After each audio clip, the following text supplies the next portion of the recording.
This is the Lunduke Journal of Technology podcast for Monday, August 14th in the year of our Lord 2023. This is the Q&A show. This is the time when I don't get to pick the topics, when it's all of you that throw a mountain of questions at me.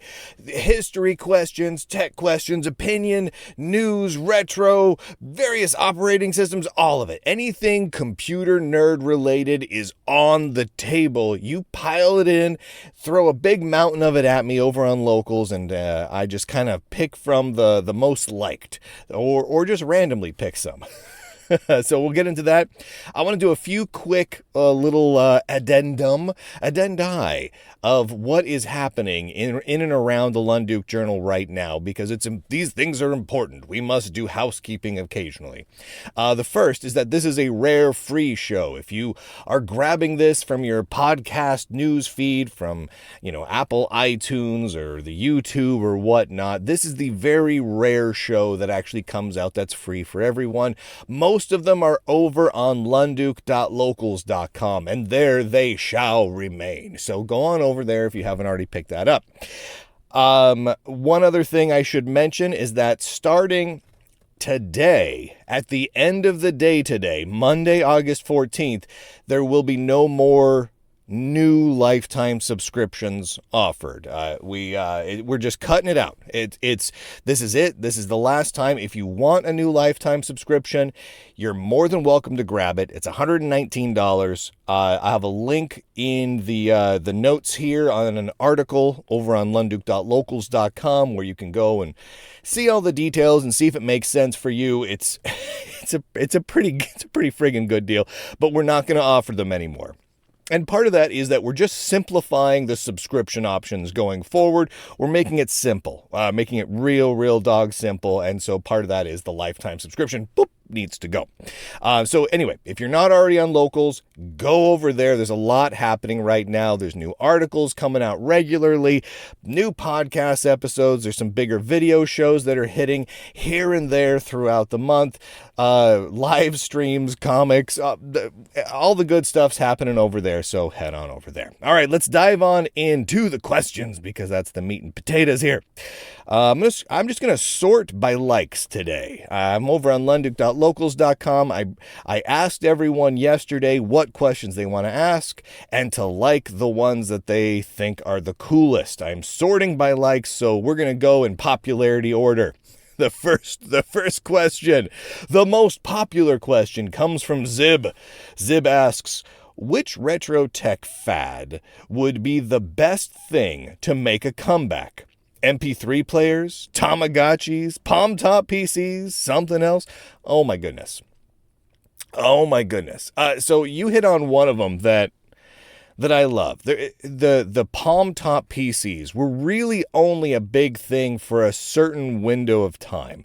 They really hit their stride in the 90s. There were some Palm Top PCs, like some of the Windows CE powered ones that trickled into the early 2000s. But there was we had about, 6 or 7 years there where we had a bunch of DOS Palm Tops, some Scion Palm Tops, some Windows CE ones that were they were fantastic. There was actually a couple of Palm OS ones as well.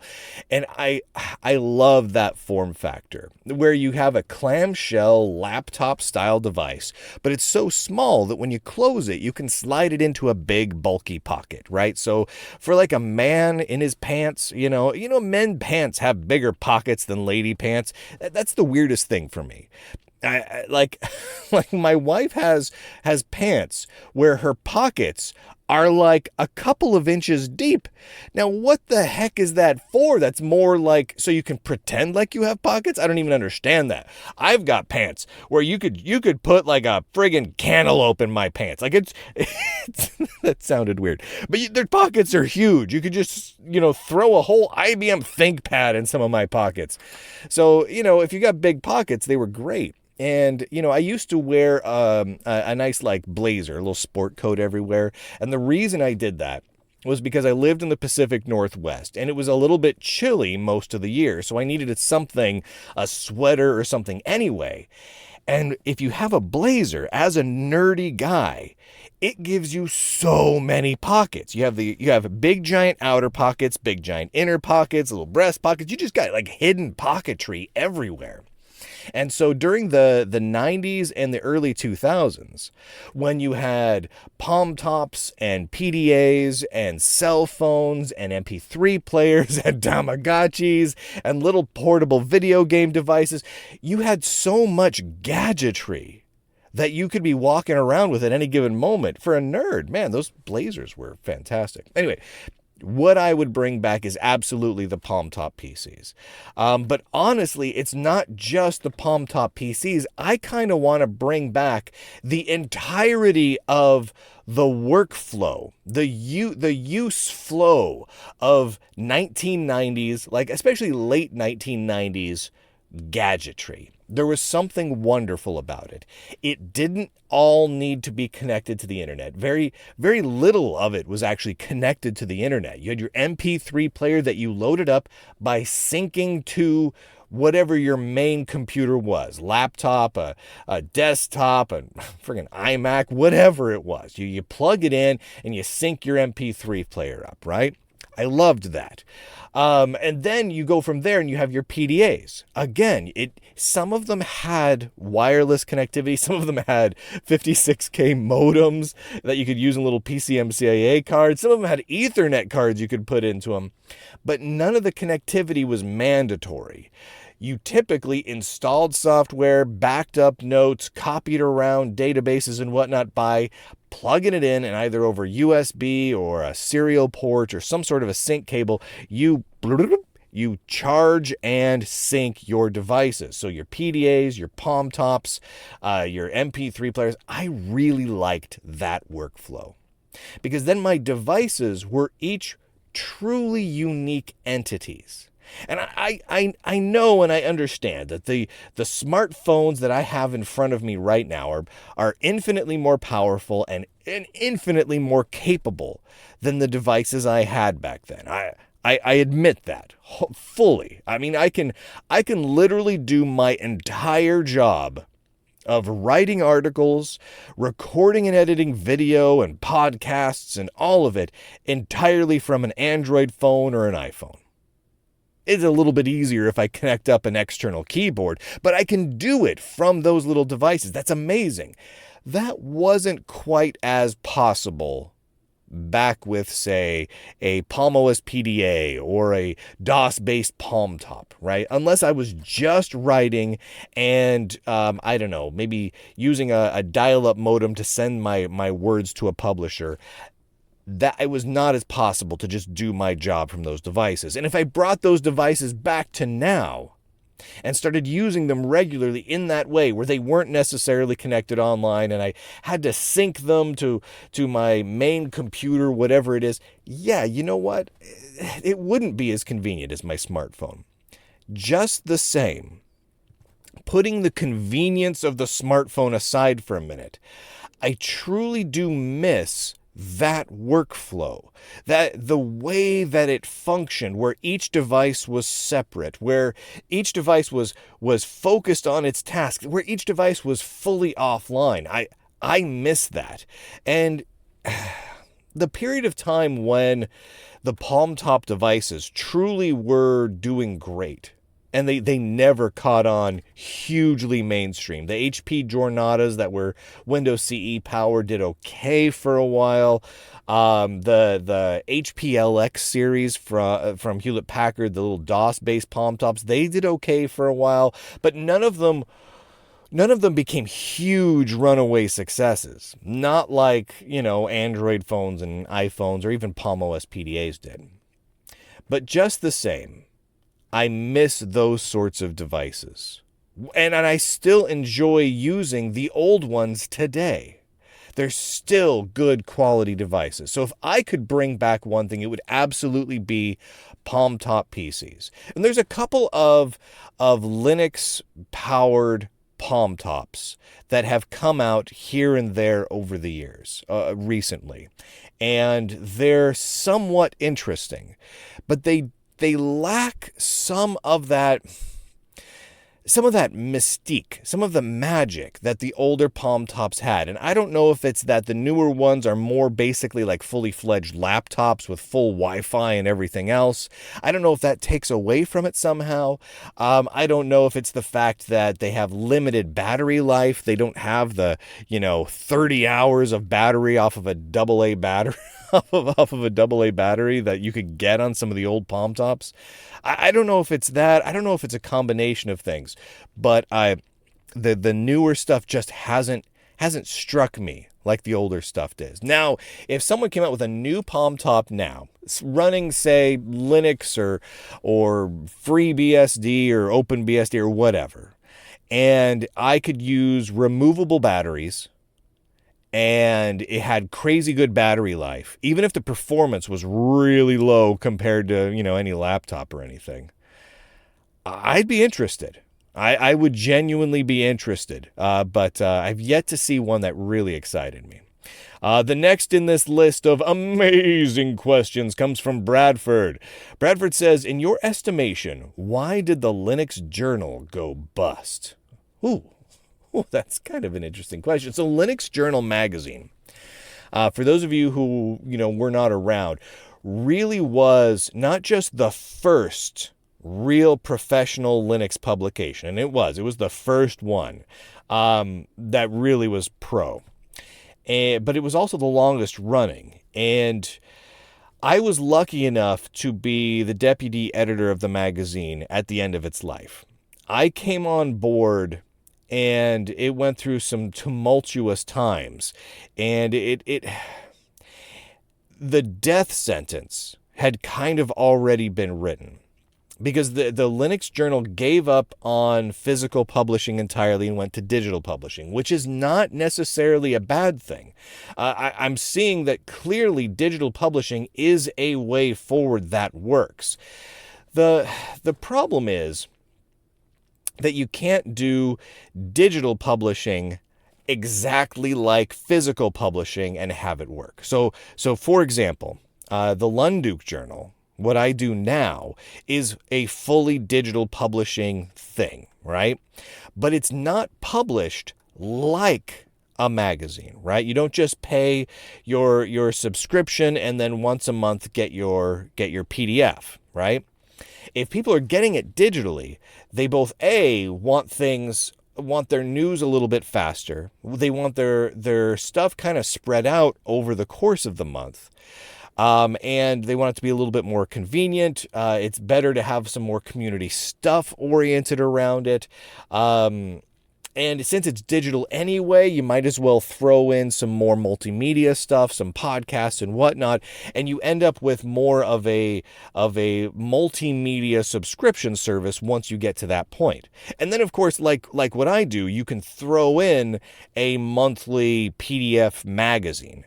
But what Linux Journal did is they just simply continued to produce a very high quality PDF magazine, like really high quality, great layout, great graphic design, the works. It was a fantastic publication.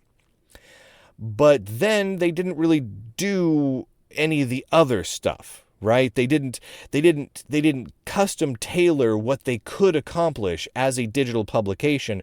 They kind of just kept it as a PDF. And I think that that kind of sealed the fate, because they had to stop doing the print publication because the print publication industry has just been dying. It's been dying for years. It had been dying for years when the Linux Journal stopped doing an actual print version. So that had to happen. They had to make that hard choice. There wasn't any way to keep it going and actually stay profitable. And that was terribly sad. It was really sad to see that happen. But they didn't make the changes that needed to be made. And I get why they didn't. They wanted to continue doing what they'd always done because what they'd always done was pretty magical.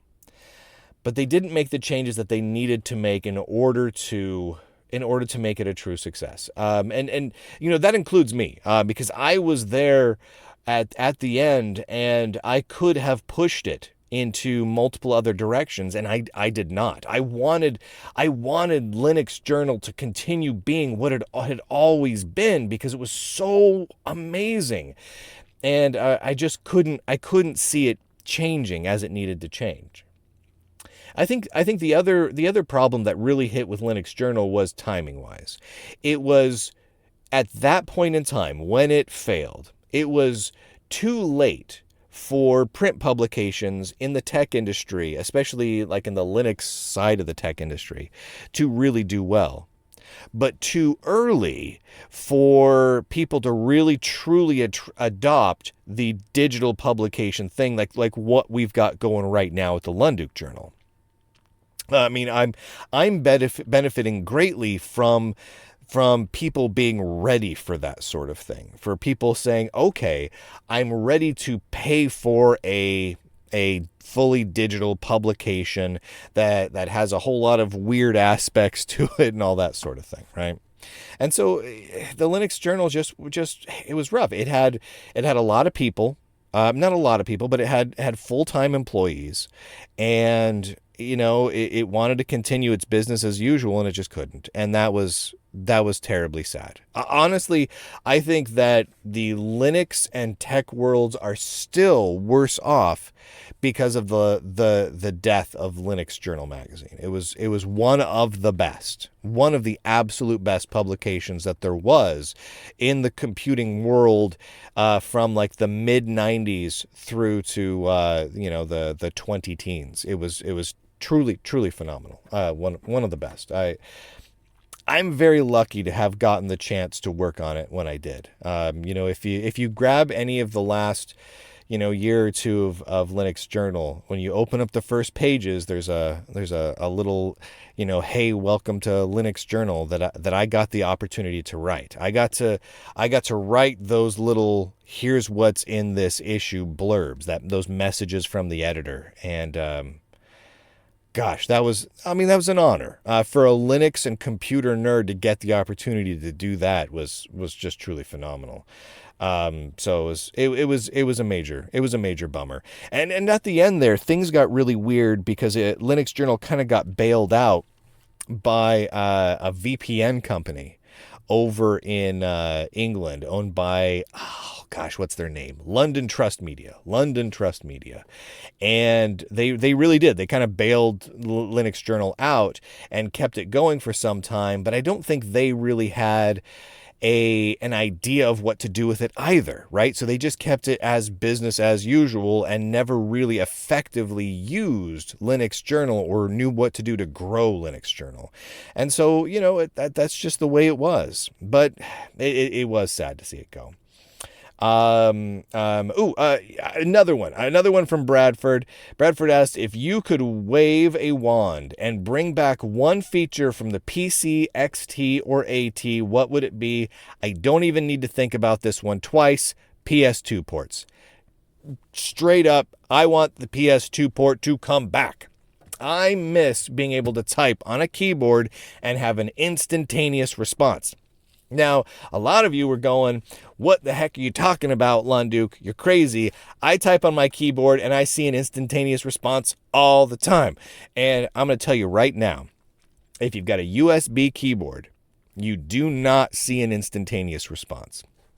I know it seems like you do, but if you put, let's say, a Linux machine with a USB connected keyboard, which includes the majority of laptop keyboards, and you bring up Nano, even just a simple terminal text editor like Nano, and then you go over to an old 286 or 386 with a PS2 keyboard plugged in running DOS, and you load up Edit, and you hit that key at the exact same time, it shows up faster on the other machine. And that's because it's really the key press that you're pressing has a whole lot less to do when it's connected over the PS2 port. It just does. USB is a fantastic and terrible system, right? Because you do tend up having to hop through multiple buses. The signals that you're sending have to be converted a few times. And while that process is wonderfully fast, and does work great for the vast majority of things, it is so much slower than a PS2 keyboard. And when I moved from PS2 to USB, it was so aggravating to me when I was typing up articles or emails. I was noticing that I just was getting aggravated, and I couldn't figure out why for the longest time. And it's because I wasn't seeing that instantaneous response that I was used to.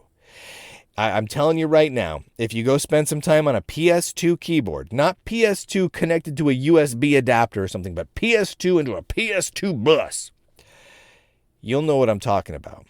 It is a night and day experience. The difference might be minor. The difference might be measured in milliseconds, but you notice it, especially after a while.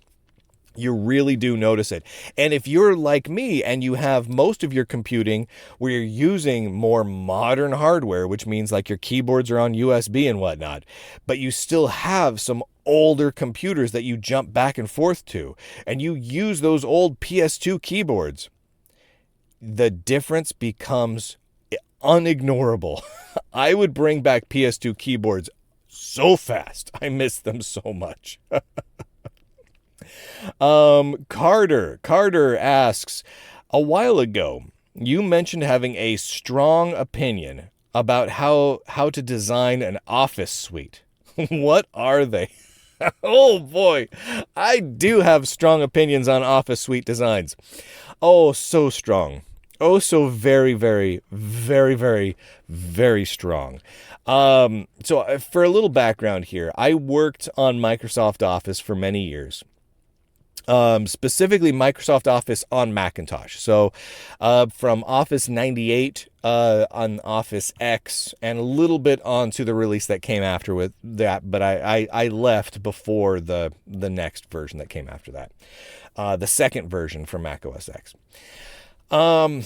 And that left me with very, very strong feelings about the UI design, the document structure, everything relating to Office suites. And while I have many thoughts, I'll leave you with just a couple of quick ones. The first is that an Office suite should be simple. It should be dog simple UI, really simple UI. Most Office suites nowadays do not get this right. LibreOffice, the current Microsoft Office, Apple Pages, and the Calligra suite from the KDE folks, they're all cumbersome. They're all trying to reinvent the wheel too often. They spend too much time trying to come up with new paradigms and ribbon UIs and toolbars broken out into these little shelf components that sit on the side of your windows and all sorts of just crazy things. No, bad UI designers, knock that off. A good Office suite, a good word processor, a good spreadsheet program has a toolbar, a set of toolbars along the top, and those buttons are small, dog, and everything is all visible all at once, and you can fit them all right there. Everything else is in menus up top. That's it. That's all. End of story. I also, that said, am a huge fan of customizable toolbars. So you should be able to go in and turn on and off the toolbar features you want. So if you don't ever care to see indenting or modifying your margins or any of those sorts of things, you should be able to go into a settings menu somewhere and turn off those toolbars so you don't have them there. That way you just have the toolbars that you want. They should be simple, small, square buttons. That's it. That's all. No ribbons, no giant floating palettes, no swoop-de-doos and whatnots. No. Simple, small, up top. A word processor, a spreadsheet program, they should be light and they should be fast. They should not be auto-completing. These should not autocomplete. These are for typing stuff out. Now, the exception to that would be inside of a spreadsheet. There are a couple of instances where you can do repeating things and whatnot. There should be programmability in an Office suite, especially in a spreadsheet program, but it's beneficial that the spreadsheet program has the same programmability as a word processor suite, word processor, and that they can communicate with each other easily. It doesn't matter what the language is. I worked on, for Microsoft Office, I worked on programmability for both AppleScript, Visual Basic for applications, and a C library that all essentially use the same API but modified for each language, so it kind of made sense. So that anyone from any of those programming tool languages and others, if they were willing to use the C API, they could make a bridge to Python or whatnot, could interact with Excel and move data back and forth between a Word document. And I think that's a critical thing when you're dealing with huge amounts of data and you want to create charts that get exported, where you want to create whole Word documents and reports that get exported from your spreadsheets. All that needs to be able to be done. But it doesn't need to be as complicated as VBA has made it. It can be much, much simpler than what VBA is. I've got a whole series of thoughts on how that programmability should be done, because it can be done in a very simple way, but still provide the ability to bring data back and forth between a word processor, a presentation program, and a spreadsheet program. The other thing I feel very passionately about is there is in my opinion, a fourth part of an Office suite that is all too often overlooked nowadays, and that is the visual database. This used to be a more common thing, Microsoft Access, FileMaker Pro, and many others, but having a way where you can design a form and create a visual card-based style database structure. It's simple. It's never going to take the place of, say, a giant SQL database or the like, but it's incredibly handy, and it's something that's difficult to replicate using a spreadsheet. And there are certain use cases where having them is really beneficial, and those systems should also have that same API, the same language, the same API consistency of programmability between all four of the applications. Those are some of my own personal thoughts. Also, the file format needs to be 100% readable, right? Text readable. And whether that means that it's adhering to some sort of JSON or XML or some other open standardy format that may or may not be a good idea, RTF, HTML, whatever. It needs to have the ability to be read by any program that can read text. Even if a lot of the data has to be encoded because there's binary data in it, it needs to be by and large editable from a text editor. And there's so many reasons for that, for importing, for exporting, for checking stuff into source control and doing version changes, because version changes on an Excel spreadsheet is important, those sorts of things. So I have a lot of thoughts on Office suite design, very, very strong opinions. And no, I know of no Office suite that exists nowadays that adheres to what I think an Office suite should do. Zach asks, what TV show or movie technology should exist but doesn't exist?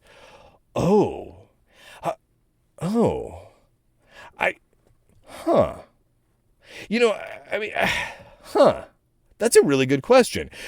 So many things exist nowadays that were only dreamed of in sci-fi from the 60s and 70s, mobile communicators. And there's been so many articles and books written on like the technology of Star Trek and how it kind of came to pass and how it inspired, cell phones and satellite technology and many of the computing devices that we have nowadays. And I don't know that we need a lot of it. I don't know that we need to go a heck of a lot farther. Like, if we're just looking at computing style technology, I kind of, in a lot of ways, feel like maybe we already shot a little bit past what we as a species are capable of using in a healthy way. Right? Like, as a general rule of thumb, like our smartphones in front of us, tablets and whatnot, they're amazing, right? Like, the amount of communications we can do, the amount of data we can transfer, the ability to look up all this information, to all this weird AI stuff, to do the video chats across the globe. I mean, it's amazing. It's amazing. But there's so many psychological problems that have come about because of our heavy reliance on and usage of these technologies that I don't know that we as a species are prepared for it. Whether we're talking about our crazy usage of social media, to our ability to look anything up at any time. While that seems great, right? And that was a sci-fi thing from long ago, like eventually we'll have handheld things that we can use to look up any fact in the universe. Okay, it's basically the Hitchhiker's Guide to the Galaxy combined with a little handheld, a scanner device from Star Trek, right? Like, it's all those things all rolled into one, plus a communicator. And while that sounds awesome, and it is pretty darn nifty, it also takes away some things that make us fundamentally human, such as, do you remember before, this is only going to really apply to the older people among us. Do you remember in the before times, when we used to go to, say, a pub or a pizza parlor, and we'd be sitting around with our other nerdy friends and talking about something, or sitting with our family members around dinner? You remember that song from that one movie with that one guy? Oh yeah, what was that? What was that one movie? And everyone can't remember it all night long, and eventually it comes to like one of you at 3 a.m. the next day. That experience is being slowly taken away. And you may say, well, so what? Well, that's a fundamental part of being human, right? It's just like getting lost. I've talked about this a lot in the past. Getting lost is an important part of being a human. It's okay to get lost sometimes. In fact, it's great to get lost sometimes. When we were kids in the 80s, boy, did we get lost. I mean, people just got lost. We had no idea where we were. And we had to find our way to places. People would give us a direction, like, okay, drive up Route 89. Okay, I got that. And then take the third exit. Okay, what was the third exit? Okay, I got to count the exits. And then turn left at the tree that looks kind of like New Jersey. And then hang a right at the red mailbox that has a picture that looks a little bit like your Aunt Edna on it. Like, okay. And then you get lost and you're in the dark and you're on a gravel road and you're like, where the heck am I? Am I about to get deliverance right now? And those are kind of amazing experiences. And those are part of what fundamentally make us human. And they help our brains grow. They help us process things. They help us experience, I think, what are truly important emotions. And becoming bored, getting lost, not knowing the answers to things, being fundamentally confused. Those are important parts of being human. And I feel like we may have gone too far. We've stripped away so many of those experiences from, even kids nowadays are often given smartphones where they don't get those experiences anymore. And I miss that. So what TV show or movie technology should exist but doesn't? Honestly, as far as computing technology goes, I'm going to say none. We've already shot maybe a little bit too far. I feel like we need to back up just a little bit, because realistically, looking at movies and TV shows, it's very rare that there's a piece of technology that hasn't been invented yet, that hasn't been put into widespread usage yet, that gets put into a movie and the movie plot is like, isn't this wonderful? It all turns out great. There's no apocalypse. The robots don't kill us this time. Like, it always goes bad. So let's just dial it back a little bit. Let's enjoy the computers we've got, and let's figure out how to actually incorporate them into our lives in a healthy way now, because we haven't figured that out yet. And I feel like that's got to be our next step. I feel like it's just got to be. Okay. Greg asks, 8 was great, 16 was pretty keen, 32 was super cool, and 64 was to die for. Nice, sweet rhyme. So, where is 128? Why don't I have a 128-bit dual-core Intel Mega Beast Tower with 512 gigabytes of RAM yet? 640K ought to be enough for anybody, Greg. So, I agree. There was that period of time where we seemed to be leaping from 4 to 8 to 16 to 32 to 64, and we were just jamming forward at a crazy breakneck pace on adding new bits and having wider pathways in our processors and our bus architectures. And we do kind of seem to have hit 64-bit and then put the brakes on a little bit. And I think part of that is that we haven't figured out the use case for a lot of that as yet, right? For making the jump from 16 to 32 was an obvious one. Just like 4 to 8 and 8 to 16 were obvious ones. We needed to be able to address more RAM at once. We need to be able to move around bigger chunks of data and address bigger spaces all at once. Like, okay. We had a use case for them. It was simple stuff like, I want to be able to handle a much bigger, higher resolution image, whether it's put it on the screen or modify it or editing videos with it or whatnot. I want to deal with big, giant pieces of audio and things that are just fundamentally much larger, and it becomes simpler and potentially faster, depending on how it's implemented, to do it as those numbers of bits increases. And so when we went to 32-bit, we hit at this moment where most things became possible. Right? Moving from 16 to 32-bit was a massive jump forward in that regard.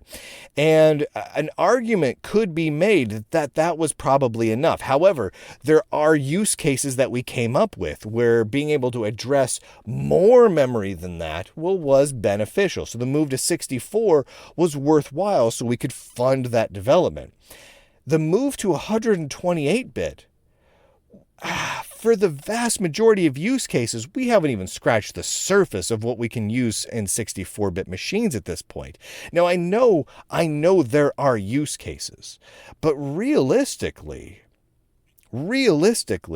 most things that we do right now can be done incredibly efficiently on 32-bit machines, right?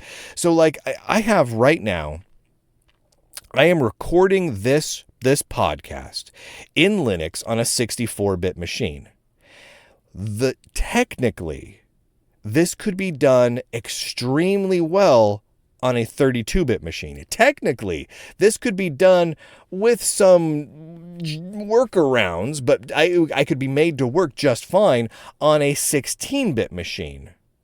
We go as far back as 8-bit and things are going to get a little dicey. But on a 16-bit machine, it would work. On 32-bit machine, it is no problem at all. So a 64-bit machine for recording this podcast is already overkill. And the same goes for the video editing that I do. While I don't push the envelope in terms of video work, the video work that I do can be done quite well on a 32-bit machine. 64-bit provides some benefits, but not many. And so 128-bit, there's nothing I get out of that. In fact, in theory, we could be looking at performance degradation in some cases in a 128-bit machine. not significant ones, not ones that really are going to change a whole heck of a lot, but realistically, it just doesn't provide a whole heck of a lot to us. Now, as we go forward, the combination of software bloat, which is probably going to be the driving factor, and more people wanting to address ridiculously huge amounts of RAM at once, which is probably going to be something maybe AI driven, is going to push forward a necessity for 128-bit being more common. But until then, I mean, 64-bit is a little bit ridiculous already. Stu. Oh, hello, Stu.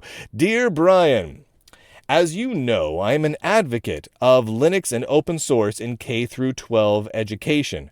A lot of you may have seen articles I've written on Stu in the past. Stu is a member of our community, but he also is a teacher in K through 12, and he sets up Linux clubs and computer clubs at these schools and has done a huge amount to get just a ton of kids using Linux, refurbishing laptops for Linux, and just all sorts of stuff. So, virtual high five to Stu.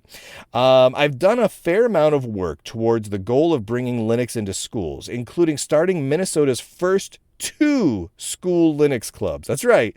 He didn't just start the first Linux club in Minnesota. He started the first 2 of them. But alas, I am only one man and I cannot be everywhere. That is a shame. What do you think it will really take to get Linux into schools in a big way? Best wishes, Stu. P.S. I am starting at a new school this fall, and Minnesota will be getting its 4th school Linux club. Oh, that's fantastic. All right, so what gets Linux into a school in a big way? So if you look back into the 80s and into the 90s, Apples and Macintoshes really got into schools in a big way through a variety of programs that were extremely smart of Apple to implement. It wasn't just providing deals to the schools, but it was providing curriculum and curriculum-based software to the schools. So Apple could send a person to an elementary, middle, high school, what have you, with a computer or 12 computers, set them up and say, here's software, here's some teacher's manuals to go with it, and here's some student curriculum that your teachers can use out of the box. And some of those things included standard things that we have on Linux already. Office suites, nowadays web browsers would be included and the like. But where it really started to get interesting, where it really started to shine, was when Apple started pushing early Macintoshes with HyperCard. And not just the software itself, but the teacher's manuals and whatnot that went with it. So you could just plop in front of your teacher, who sometimes weren't not software developer savvy, we're not computer literate in many cases, and say, here is a lab of Mac Pluses running HyperCard. Here is step-by-step instructions with pictures and easy to follow details that every kid in the class will be able to follow. And here's how you can help them to do book reports and research projects where they'll go to your library, they'll check out books, they'll do a research topic, and then they'll go into HyperCard and they'll create a presentation. And what was so cool about this system is the kids worked on this presentation, and it was, in a way, it was like part PowerPoint slides, but it was also interactive. So it tricked the kids without ever even knowing they were doing it into learning some of the fundamentals of computer programming logic, to how to move from card stack to card stack, to create little bits of functionality, images that would change and text that would fade into appearance when you clicked a button. The kids could create their own quizzes based on their research that they could share with other students in the class. So in the end, what these teachers had was an entire year of curriculum if the school invested in Apple technology. And because of that, then all the teachers wanted to have Apple Macintoshes at home. And some of the kids would go home and say, well, to their parents, what did you do today? Well, I was working on this Apple Macintosh doing HyperCard, and it was very exciting. And the parents are like, wow, my kid's actually excited about learning. I'm going to buy them a Macintosh now. And this is some of the ways that in those years, the Macintosh spread the most effectively. And then the schools would pick it up. The schools would begin using the Macintoshes for their administrative work because they already had a bunch of them. And they already built an Apple Talk network to help do all of that stuff. So the schools were basically tricked into providing this Apple-focused infrastructure. Now, obviously, not every school did this. A lot of schools went a lot of different directions. Microsoft had their own programs to try and get schools using different things. There were even some schools, even some middle schools and high schools that were very Unix-centric, believe it or not. But one of the things we're missing on the Linux side is twofold. One is the piece of software that elementary, high school, and middle school students can use and learn, and teachers can use and learn, who are not really computer programming people, to do all those things that HyperCard facilitated with the big Macintosh surge that happened across the school systems. Something like HyperCard, but more modern, but also extremely simplified, would help with that. But then on top of that, the curriculum. The blessed, official, step-by-step, you don't have to do any investigation into it curriculum that mirrors a lot of what Apple, and to a lesser degree Microsoft too, provided back in the late 80s and into the 90s.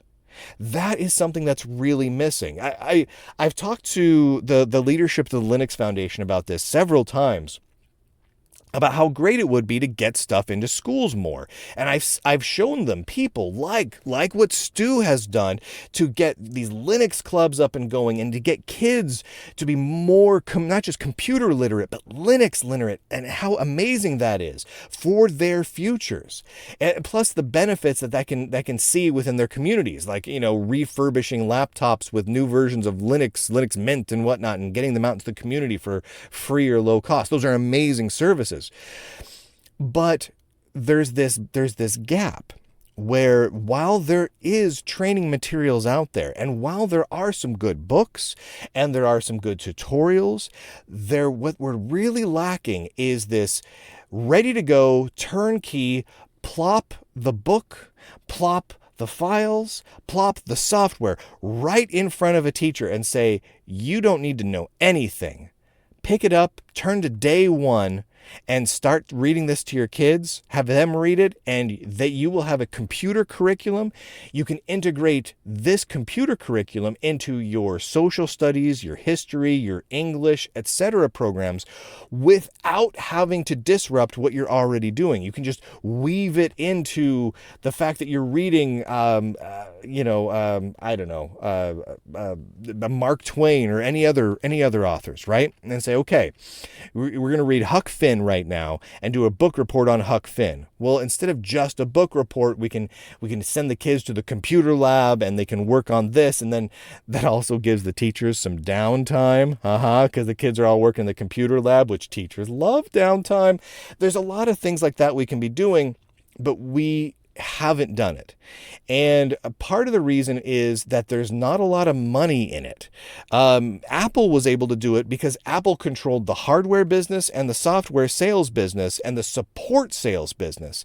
And so providing a lot of those materials free or low cost to the schools provided Apple with a direct path, if not immediately, then very, very quickly, to significant revenue.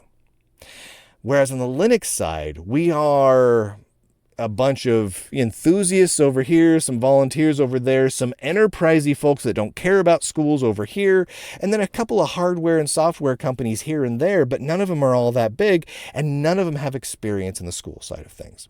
What I would love to see is a company like System 76 or Framework or one of the other kind of Linuxy hardware and software firms to come in and say, you know what? Here is a low-cost turnkey computer setup. Here is an operating system that will work on most of the hardware they already have anyway.